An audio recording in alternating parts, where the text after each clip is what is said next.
Tá, irmãos, abra a sua Bíblia na carta de Paulo aos Romanos.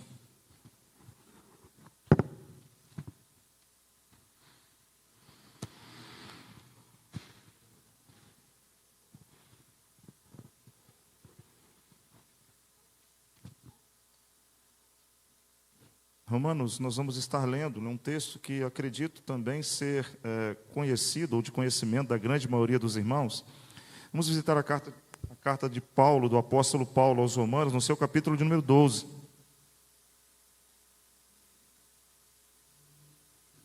Ao longo desses próximos domingos, nós vamos estar falando exatamente com o tema relacionado à santidade. E aí, buscar exatamente desenvolver um processo de santificação, que é de verdade um processo.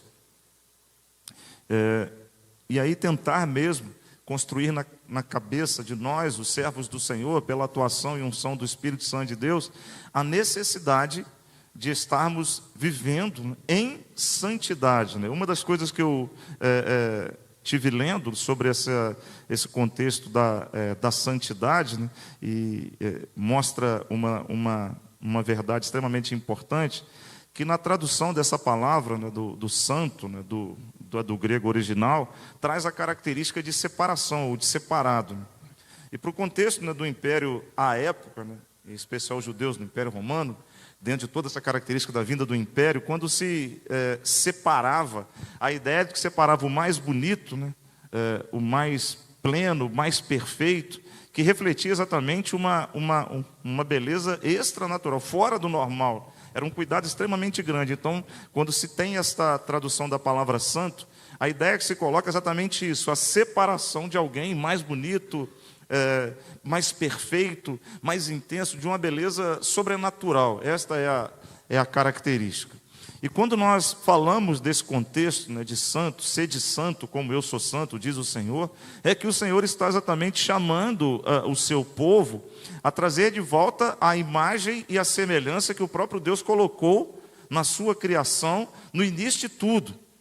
Os irmãos conhecem a história da criação, do criacionismo de Deus, nasceu lá em Gênesis, e é muito interessante estudar sobre isso, no pensamento da arqueologia, da história, das ciências humanas como um todo, entender que aquilo que está escrito, e supõe-se que os 5 primeiros livros foram escritos por Moisés, muito depois de terem acontecido, e algumas coisas narradas ali, não tinha capacidade humana, natural, para a distância do evento criador, até o momento do escrito, um homem por si, captar e dizer da forma que colocou, ordenando a estrutura da criação, que os próprios evolucionistas entendem que os dias criados são exatamente eras de formação que só poderia ter existência do ser humano no final se acontecesse toda a preparação anterior.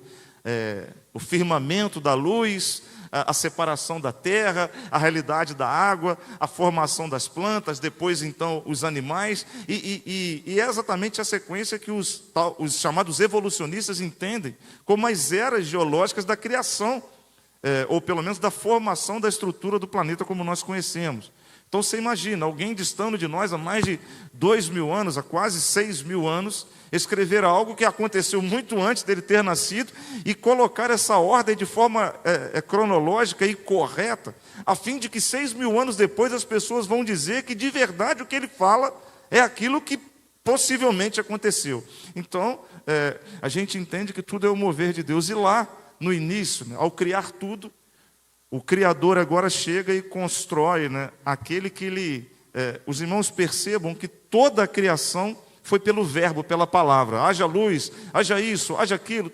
O homem, ele diz assim, façamos nós, o homem, a nossa imagem e semelhança. Então esse verbo façamos nós, ou realizar nós, era o chamado, o entendimento dos teólogos da trindade de Deus, o chamamento de Deus trino, a formar ali aquele que carregaria a imagem e a própria semelhança desse Deus, no seu processo de santidade, de pureza, de integridade, refletindo a glória, através da sua imagem, do seu Criador, do seu Senhor.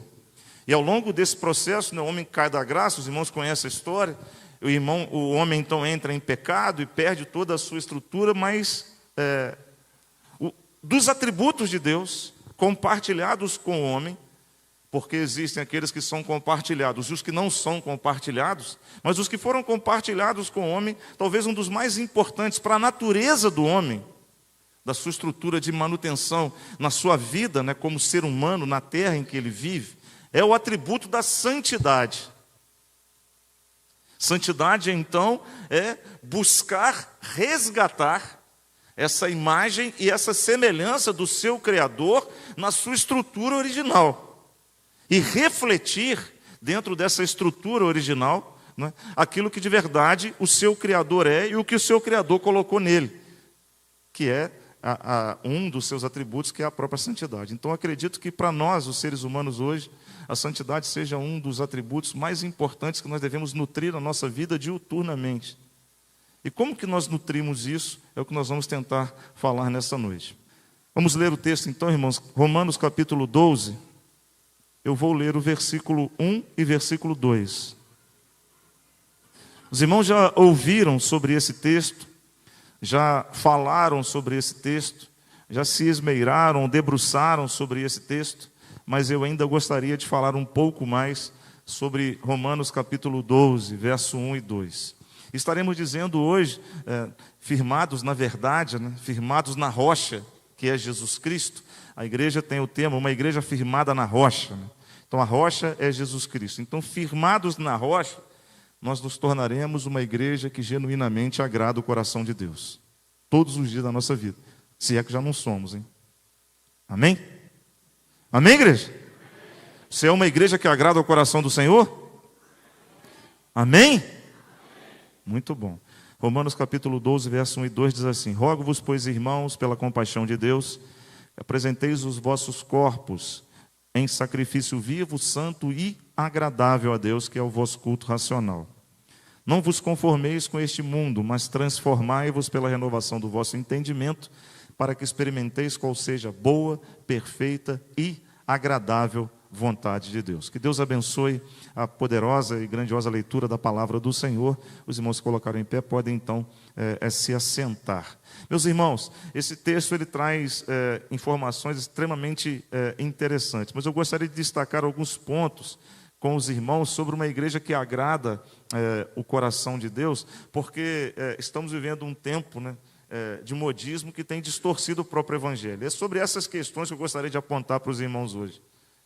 Modismo que destroem e distorcem a verdade do evangelho, o que Deus espera da sua igreja nesses dias e qual é de verdade uma igreja que agrada ao coração de Deus. Então eu gostaria de destacar, porque a gente poderia ficar falando aqui, irmãos, sobre muitas questões, sobre essa realidade da conformidade com o mundo, santidade no processo da conformidade. O verso 2 traz dois verbos que eu sempre carrego no meu coração, que é metamorfo e susematizo, verbo grego, né? Susematizo e metamorfo. Susematizo, conformar, metamorfo, transformar. A gente poderia usar esse conhecimento da estrutura do original grego e dizer o seguinte: susematizo, conformar, é ter a mesma forma ou buscar estar assemelhado a alguém ou alguma coisa. Então, diz assim: e não vos conformeis com este mundo, significa a negativa do não susematizo a este mundo. Não busque se assemelhar ao mundo em que você vive. Perceba, a gente poderia discutir sobre isso. Metamorfo, que gerou no latim metamorfose. Metamorfose no sentido exatamente de mudança.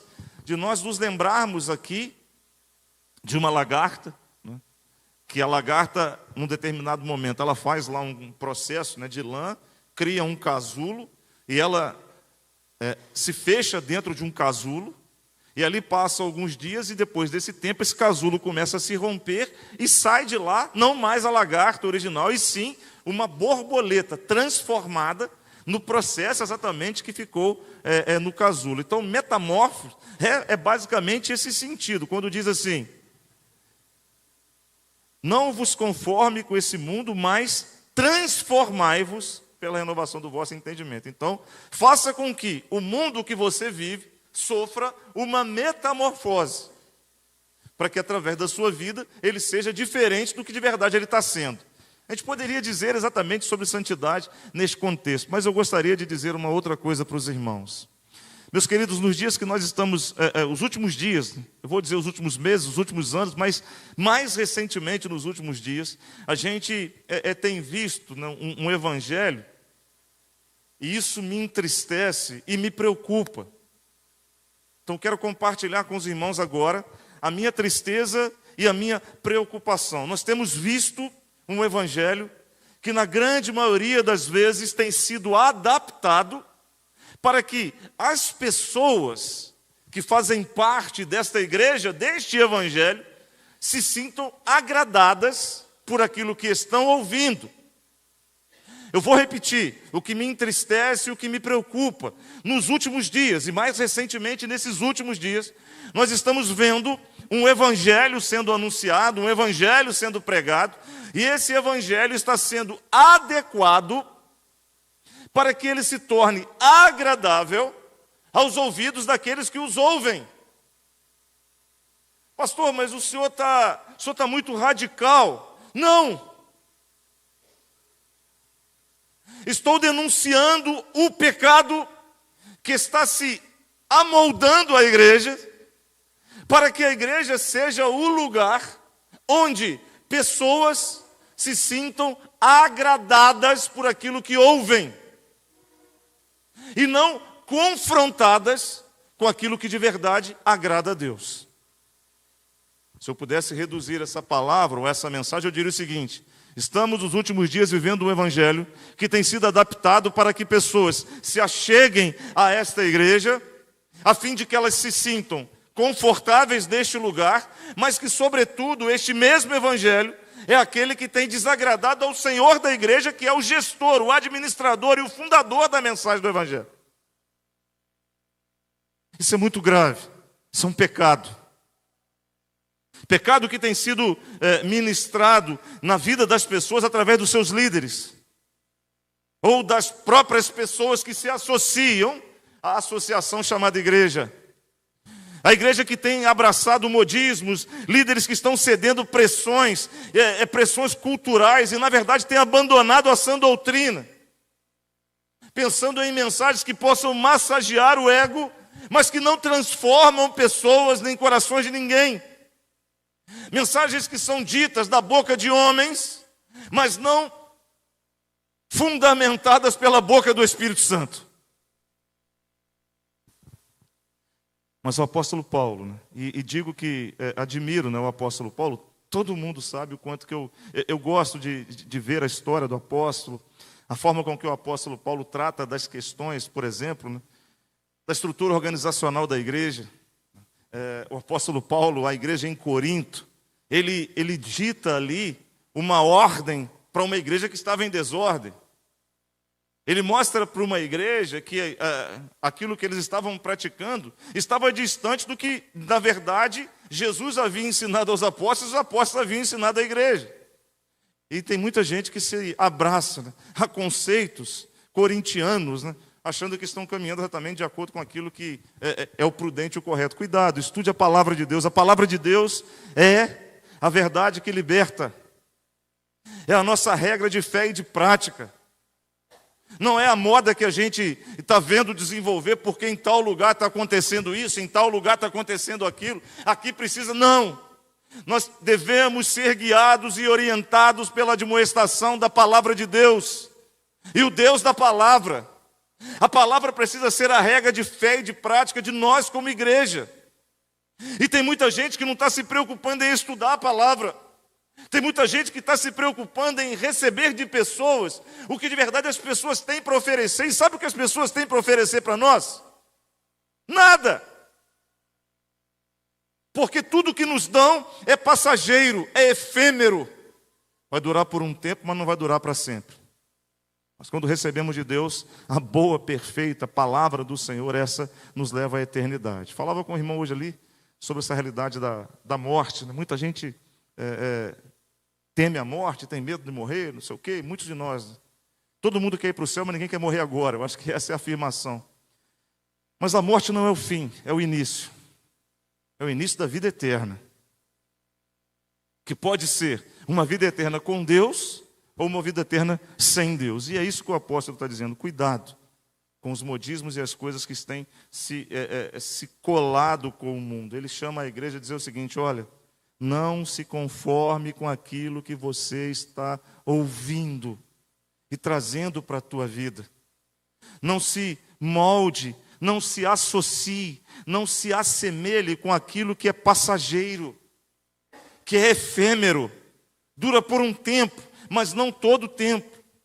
Mas sim, busque a transformação, e ele entende pela renovação da mente.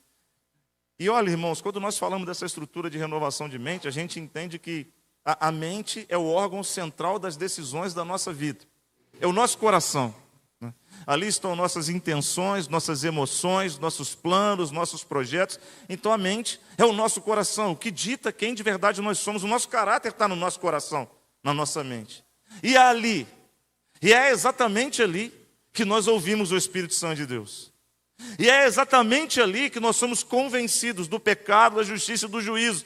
E é exatamente ali que nós temos a capacidade de discernirmos por que direção nós estamos sendo guiados, conduzidos ou estamos indo. O apóstolo Paulo chama a entendermos que existem perigos, modismos que estão distorcendo o evangelho.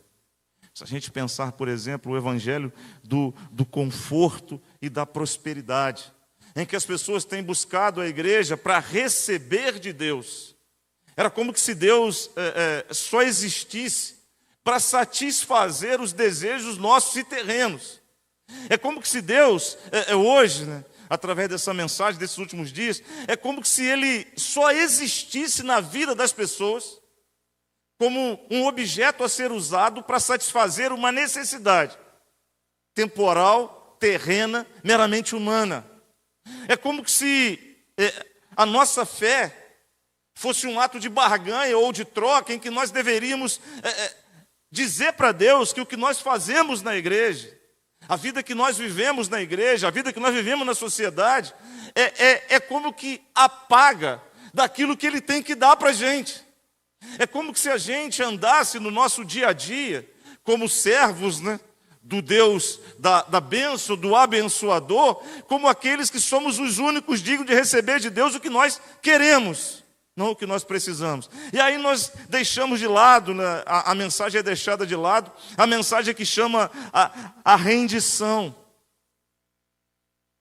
a mensagem que chama a autoanálise e a observação de que a nossa vida que vivemos até aqui, que não era consonante ou coincidente com a vontade do Criador, a vida que nós vivemos até aqui, aquela que lá no início quebrou a santidade, quebrou a imagem e a semelhança que o próprio Criador colocou na sua criatura, nós não somos confrontados a pensar que aquilo tudo que nós estamos fazendo simplesmente faz com que nós sejamos iguais a todo o mundo, na sua podridão, na sua desobediência, na sua corrupção.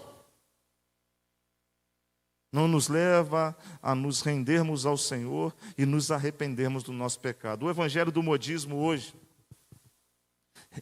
não nos chama a pensar como Jesus Cristo disse no Evangelho de Lucas, capítulo 9, versículo 23, se você quer seguir a mim, tome a sua cruz, negue-se a si mesmo e me siga.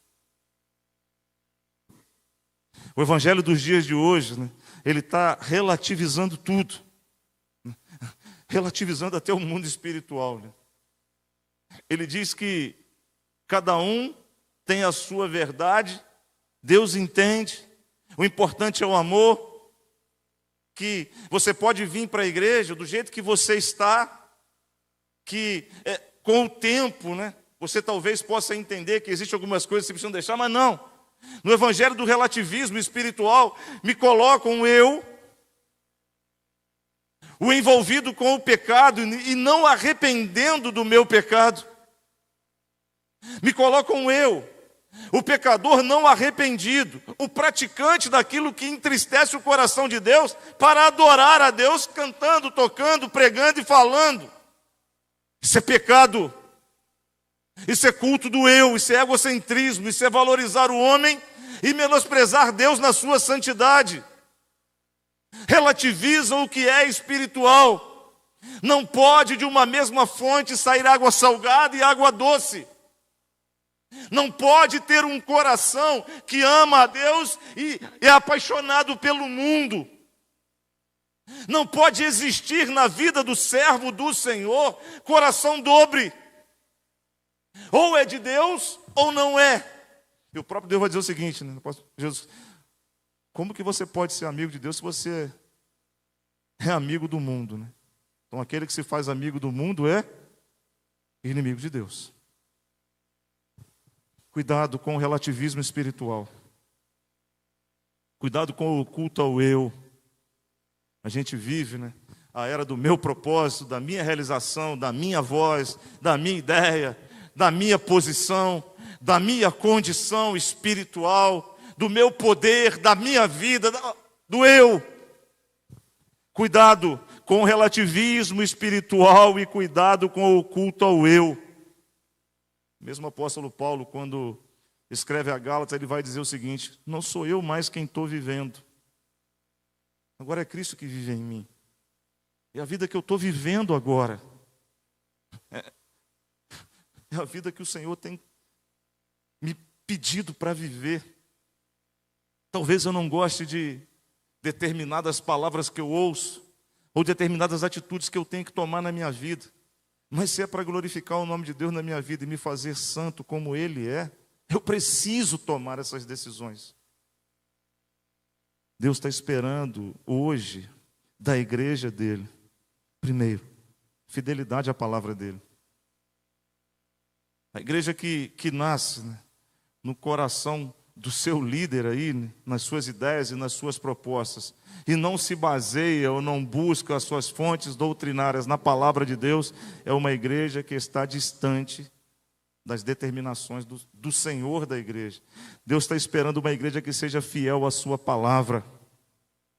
Uma igreja que entenda que quando os tempos, 2 Timóteo capítulo 4, quando os tempos difíceis viessem, e as pessoas tivessem comichões nos seus ouvidos, pudessem discernir que esses comichões é tentar tirar da mente, do coração do crente, a sã doutrina do Senhor que conduz à vida eterna.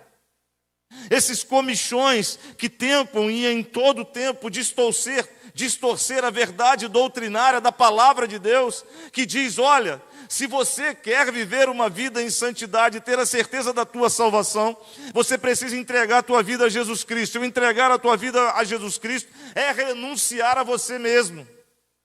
É colocar diante do Senhor a sua posição de arrependimento, de mudança de característica, de comportamento, de mudança de vida. Quando o pastor Silvaneto disse aquilo, ele olhou o seguinte: algum tempo ele ficava, né? Não, lá vem o pastor, não sei o que tal. Mas depois ele disse: não, Senhor, está sendo colocado diante de mim a condição de escolher. Ou eu vou viver uma nova vida, ou eu continuo sendo a mesma pessoa. Ou eu continuo onde eu estou, na condição que eu estou. E esse é o Deus que nós adoramos. Esse é o Deus que nos confronta. Você quer ser meu amigo, quer andar comigo, você quer de verdade agradar a mim como o Senhor da tua vida, da tua igreja, da tua casa, da tua família. Você precisa ter fidelidade à palavra e entender que virão tempos em que vão soprar no teu ouvido tentações para que você se amolde, sistematize, se conforme com os padrões deste tempo. Vão dizer para você, jovem, que preparar o seu relacionamento futuro não vale a pena, que você precisa experimentar primeiro para depois decidir se vai ou se não vai.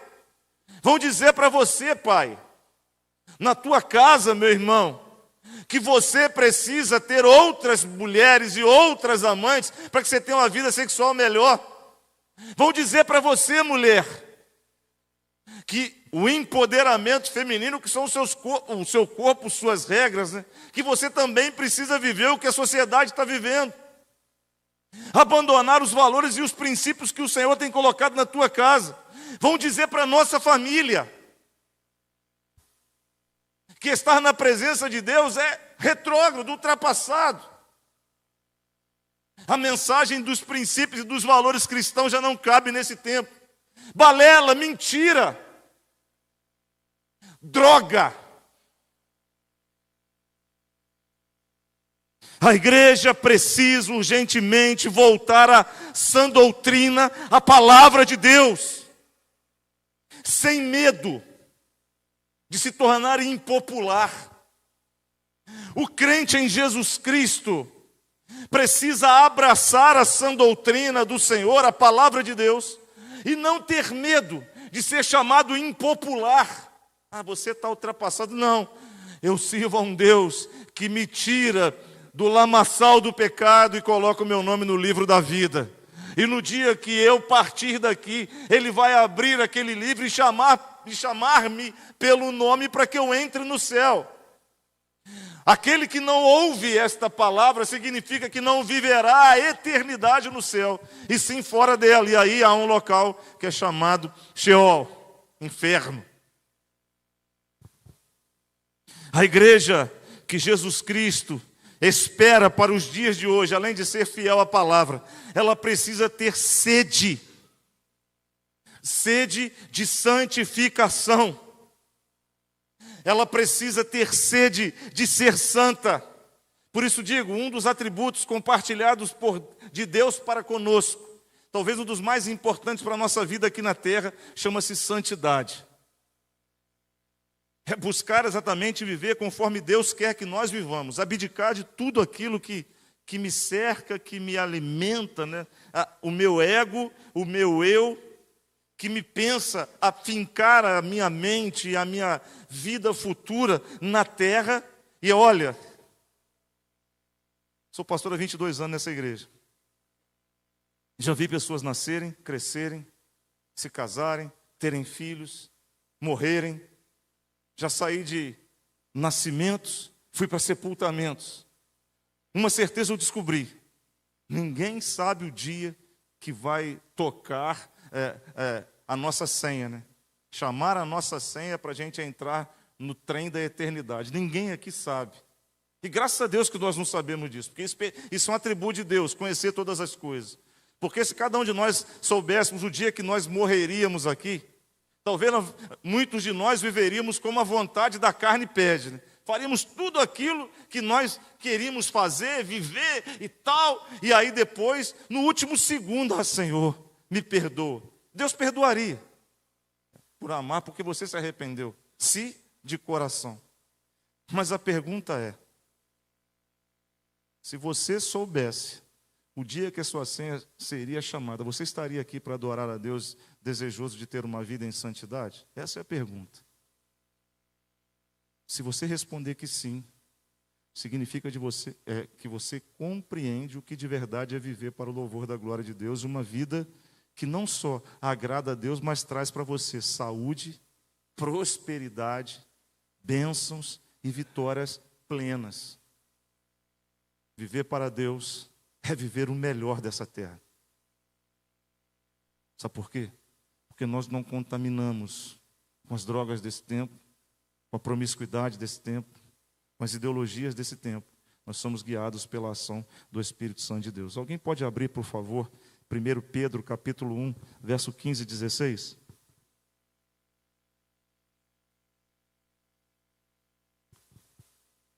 Primeiro Pedro, capítulo 1, verso 15 ao 16. Mas, como é santo aquele que vos chamou, sede vós também santos em toda a vossa maneira de viver. Porquanto está escrito, sede santos, porque eu sou santo. Tenha sede de ser santo como o Senhor. Nutra, alimente na tua vida amor, arrependimento verdadeiro, sabe? E a gente não pode abrir mão do amor. O senhorito falou um negócio também. Se eu não amo ao meu próximo, eu não estou amando ao meu Senhor Jesus Cristo. Porque o próprio Senhor vai dizer isso.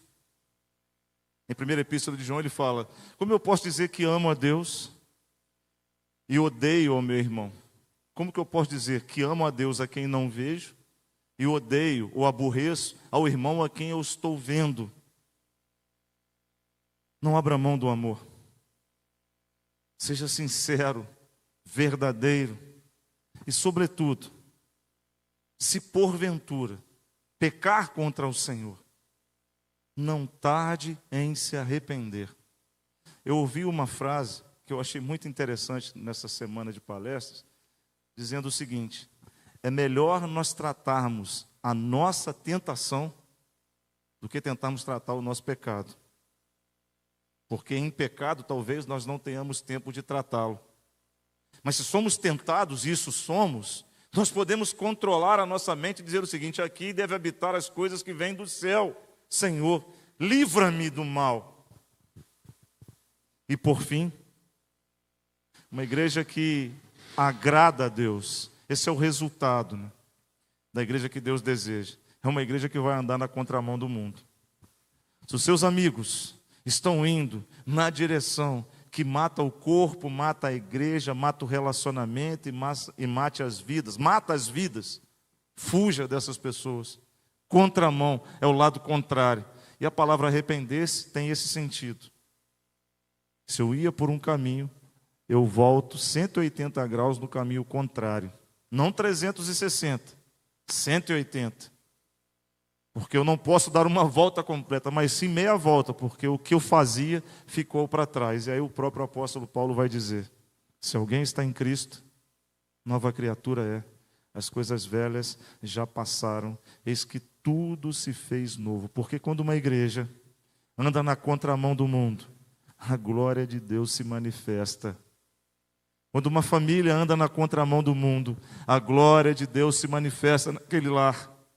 Quando um homem, uma mulher, um jovem andam na contramão do mundo, a glória de Deus se manifesta nas suas vidas.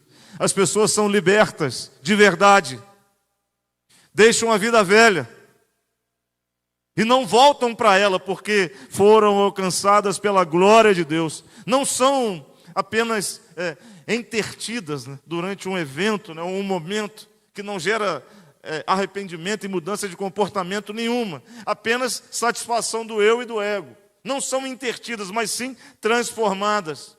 A presença do Espírito Santo se manifesta de forma real, constante e ativa, como os irmãos têm experimentado ao longo dos dias em que se relacionam com Deus.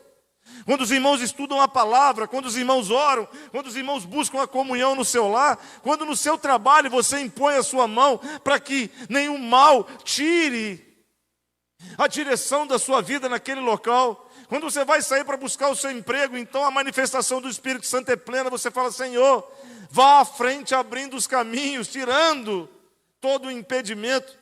Esse é o crente que de verdade tem agradado a Deus. Esta é a igreja que agrada a Deus, porque o nome que ali é exaltado, o nome que ali é adorado é do Senhor da igreja, Jesus Cristo, o autor e consumador da fé. Quero fazer 3 perguntas para que você possa pensar nessa hora no nome de Jesus. Na santidade que está na tua mente e no teu coração. Você tem sido moldado por Deus ou pelo mundo? Sistematizo na tua vida. Quem tem amoldado você? Deus ou o mundo? Suas convicções, seus valores, seus princípios, sua doutrina vem da palavra de Deus ou das redes sociais, da televisão que você tem visitado? Você quer de verdade agradar a Deus ou ser aceito pelas pessoas? Acredito que hoje seja o dia de tomarmos uma decisão nesse lugar. A começar em mim, Senhor, quebra coração. E a oração que eu gostaria de fazer aqui é que a nossa igreja, irmãos, a nossa vida, né, cada um de nós possamos ser a luz que brilha na escuridão. Que nós possamos ser o sal que conserva a verdade. E que nós sejamos a voz profética de Deus, que não se rende, não se vende aos modismos. As perspectivas de nós termos várias pessoas, porém vazias da atuação do Espírito Santo de Deus. Duro para mim ouvir ou falar, mas eu não estou preocupado. Eu estou pensando o que eu preciso ouvir do meu Deus, que é de verdade o meu amigo. E amigo, guarda isso no teu coração. Não é aquele que vai falar tudo o que você quer ouvir. Talvez vai chegar momentos que ele vai dizer coisas que você precisa ouvir para que a sua vida seja mudada. Esse é o amigo Jesus, que nessa noite está aqui para nos chamar a atenção e a responsabilidade a nos rendermos ao Senhor, para termos uma vida de santidade, uma vida que venha nos tornar uma igreja que agrade ao coração de Deus plenamente, que nós sejamos identificados aqueles os quais refletimos a imagem de Deus, a semelhança de Deus que foi colocada em nós no ato da criação, refletindo o atributo que Ele nos deu, que é sermos separados, os melhores, os mais bonitos, os mais perfeitos, os mais valorosos que Deus construiu estão aqui. Somos nós, aqueles os quais recebemos Jesus Cristo como Salvador e Senhor. E que nós amemos, sim, a aprovação do Senhor, mesmo que isso custe a desaprovação de pessoas. Está disposto a pagar esse preço, meu irmão e minha irmã? Está disposto a viver em santidade para a glorificação do nome de Deus? Está disposto a viver a vida que o Senhor escreveu para você? Se renda a Deus e abra teu coração para que o Senhor possa realizar a obra que lhe agrada no nome de Jesus. Curva a tua cabeça, fecha seus olhos. Você vai orar ao Senhor agora. É você que vai dizer para Deus o que de verdade você precisa nesse momento. Pai amado, Pai querido, em nome de Jesus Cristo nós queremos, ó Deus, louvar e bendizer, engrandecer ao santo nome do Senhor, único digno de todo louvor, honra, glória, majestade. Agradecer ao Senhor, ó Deus, por tudo que vimos e ouvimos da parte do Senhor, e dizer, ó Deus, que eu me coloco na dispensação da Tua graça, porque eu quero ser um servo que vive a santidade para a glorificação do Teu nome, Senhor. Ajuda-me, ó Deus, a vencer os meus medos, minhas preocupações, para que o Teu nome seja glorificado. E assim, eu intercedo por cada um dos Teus filhos e filhas que se reúnem conosco nesta noite, neste lugar. Cada um dos Teus servos, ó Deus, que também tem suas limitações e suas dificuldades, mas almejam, têm sede de serem santos como o Senhor o é. Santo no pleno sentido da palavra, separados, os melhores, os lindos, os perfeitos, os criados à imagem e semelhança do Senhor. Pai querido, que na nossa vida não caiba o eu, mas sim a glória e a majestade do Senhor. Toma os nossos lares, nossas famílias, nossos sonhos, nossos projetos e nos leve em paz debaixo das santas, poderosas e gloriosas mãos do Senhor. E agora, que o grande amor de Deus, a graça salvadora de Jesus o Filho e as consolações do Espírito Santo do Senhor sejam derramadas sobre a igreja do Senhor Jesus Cristo reunida neste lugar, nesta noite, e sobre todo o povo de Deus espalhado por toda a face da terra hoje e para todo sempre.